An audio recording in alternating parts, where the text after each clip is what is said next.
16 милиони евра пари се ставени на располагање на земјоделците, преработувачите, занаетчиите, трговците, угостителите и другите физички и правни лица, чии инвестиции се насочени во руралните средини.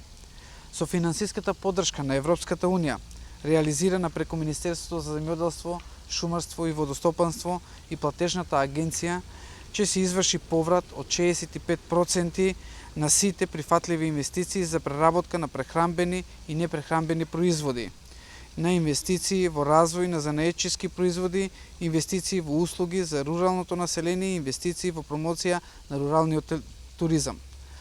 Со имплементацијата на оваа мерка, во македонските села и руралните општини ќе никнат нови производствени капацитети, занаетчиски работилници, приватни градинки и домови за стари лица, ветеринарни станици, сместувачки и угостителски објекти за гастротуризам и информатички и спортски рекреативни центри. Искористеноста на европската помош во земјоделието и руралниот развој е врвен приоритет на владата предводена од Социјалдемократскиот сојуз.